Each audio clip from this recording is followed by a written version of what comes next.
পিছন দিকে তাকাতেই দেখি পিচ্চিটা আমার পিছনে দাঁড়ানো। চোখ থেকে অশ্রু গাল গড়িয়ে পড়ছে। আমি ফিরে তাকাতেই দৌড়ের রুমে গিয়ে দরজা নক করে দিল। যাবার আগে বলে গেল সে এ জীবন রাখবে না। আমি যাওয়ার আগে দরজা নক করে দিল পিচ্চিটা। খুব ভয় হচ্ছে। দরজার কাছে গিয়ে বললাম, প্লিজ আমার পিচ্চি বউ, দরজা খোলো। আর অমন কথা বলবো না। খুব কষ্ট হচ্ছে। মনে মনে ভাবলাম মা বাবাকে ডাক দিব। পিচ্চিটা যদি কিছু করে ফেলে। যখনই মাকে ডাক দিব তখনই পিচ্চিটা দরজা খুলে বলল, কি বললা? আমি তোমার পিচ্চি বউ?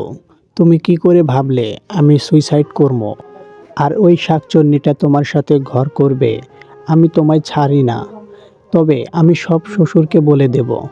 বলবো তুমি এক শাকচুন্নিকে বলছো যে তুমি তাকে বিয়ে করবে, আমাকে ডিভোর্স দেবে। আরে না, মজা করছি। আমার বউটা কত কিউট। মিথ্যা গুছিয়ে বলতে হয়? আমাকে ডব দিচ্ছ? আমি বাবাকে ঠিকই বলে দেব। প্লিজ মালা, বলো না। হুঁ বলবো। না, তবে একটা শর্ত আছে। কিসের শর্ত? আমাকে 5 মিনিট কিস করতে হবে। What kiss? না, লিভ কিস। সম্ভব না। প্লিজ পাগলামি করো না। কি করব? আমি না তোমার বউ? বাসরাতে কিছু করছো? না বিড়াল মারছো? নাকি অন্য কিছু? একটা বিড়াল ধরে মারলে কি এমন ক্ষতি হতো? ভাবি তো বলে দিল ঠিক মতো বিড়াল মারতে। এখন আবার লিপ কিসও করতে চাচ্ছ না? আমি ছোট বলে ঠকাচ্ছ? আমি বাবাকে সব বলে দেব। বলবো যে তুমি। আচ্ছা বলছি। বাবা, ও বাবা কথাটা বলার আগেই অনিচ্ছা সত্ত্বেও নিজেকে বাঁচাতে পিচ্চির ঠোঁটের সাথে ঠোঁট মিলিয়ে দিলাম। চোখ জোড়া বন্ধ হয়ে আছে। পিচ্চিটা শক্ত করে জড়িয়ে ধরে আছে আমায়। আমি ছাড়াতে চেয়েও ছাড়াতে পারছি না। হঠাৎ দরজার বাহির থেকে জান্নাত ডাকছে। জান্নাত। দরজাটা ধাক্কা মেরে খোলার সাথে সাথেই মালাকে নিজের কাছ থেকে ছাড়িয়ে নিলাম। জান্নাত বলল যে বাবা আমাকে আজ অফিসে যেতে বলেছে।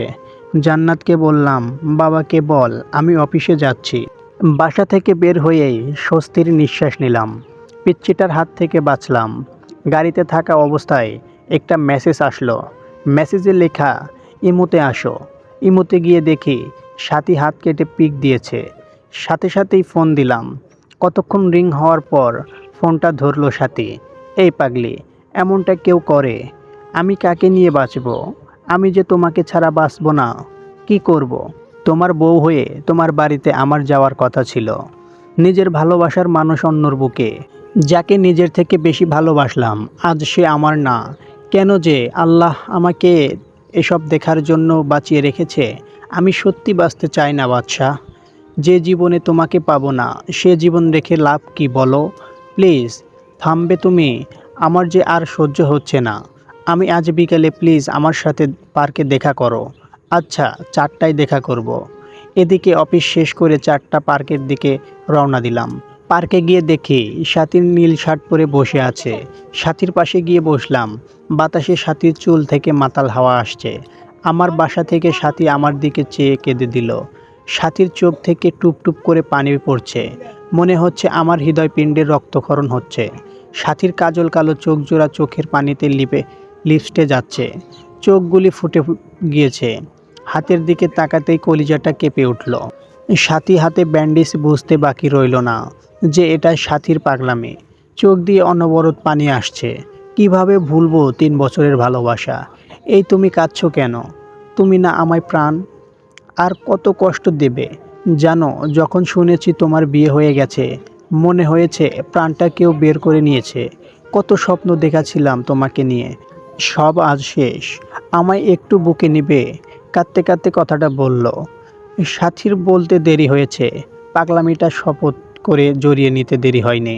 বুকটা কেমন যেন ভিজা ভিজা লাগছে পাগলিটার। চোখের পানিতে গায়ের শার্টটা ভিজে যাচ্ছে। পাগলিটা এমনভাবে জড়িয়ে ধরে আছে, মনে হচ্ছে ছোট্ট বাচ্চা ভয় পেলে যেভাবে আঁকড়ে ধরে থাকে সেভাবে জড়িয়ে ধরে আছে আমায়। এভাবে কিছুক্ষণ জড়িয়ে ধরে থাকার পর বললাম, কি হলো? আর কতক্ষণ জড়িয়ে ধরে থাকবে আমায়? সবাই ফ্যাল ফ্যাল করে তাকিয়ে আছে আমাদের দিকে। কি করব? তোমার বুকটাকেই যায় আমার ঠাঁই। জানো বাদশাহ, প্রতি রাতে স্বপ্নে দেখতাম তোমায় নিয়ে, কত ভালোবাসতাম তোমায়। কিন্তু আজ তুমি অনেক কাছে যে থেকেও অনেক দূরে। বাদশাহ, আমার কপালে একটা চুমু দেবে। খুব কাছে পেতে ইচ্ছে করছে তোমায়, দাও না। আবারও বুকে টেনে নিয়ে কপালে আলতো করে ভালোবাসার স্পর্শ এঁকে দিলাম।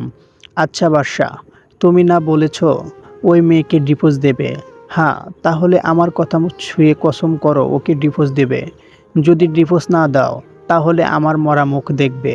সাথীর কথাটা যেন কলিজাতে গিয়ে বিঁধল। নিজের অজান্তেই সাথীর মাথায় হাত রেখে ওয়াদা করলাম মালাকে ডিভোর্স দেব। কথাটা বলার সময় পিচ্চির মুখটা বারবার চোখের সামনে ভেসে উঠছিল। এদিকে সাথীর ওর বাসায় পৌঁছে দিয়ে ফোনটা বের করে দেখি ৭৩টা মিস কল।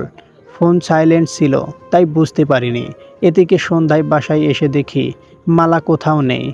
মা বলল ফ্রেশ হয়ে আসতে। ফ্রেশ হওয়ার জন্য যখনই বাথরুমের দরজা ধাক্কা দিয়েছি তখনই এক চিৎকার, ও মা গো ভূত! মালার চিৎকার। মালার দিকে তাকাতেই দেখি পিচ্চিটা গোসল করতেছে, শরীরে কাপড় নেই। এক দৌড়ে বাথরুম থেকে বের হয়ে সোজা রুমে গিয়ে বসে আছি।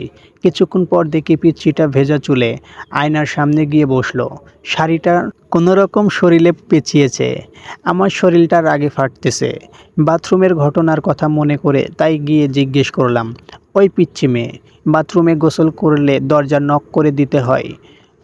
নিতে হয় তো। আমি তো জান্নাতকে বলেই দিয়েছি আমি দরজা বন্ধ করে গোসল করতে পারি না, ভয় হয়। আর ওকে পাহারা দিতে বলেছি যেন কেউ না আসে। মনে মনে বলছি এই জন্যই তো ডেভিল বোনটা ওয়াশরুমে যেতে দেখে মুচকি মুচকি হাসলো। এদিকে পিচ্চিটার দিকে চেয়ে দেখি পিচ্চিটার চোখে কাজল দিতে গিয়ে চোখের নিচে লেপটে ফেলেছে। যতটা না রাগ হচ্ছে তার চেয়ে বেশি হাসি পাচ্ছে। এই গোমরা মুখো হাসো কেন? আমি কি করব, কখনো কোনো দিন সাজিনি।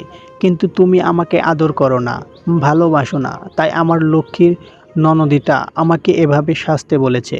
কিন্তু আমি তো কাজল দিতে পারি না।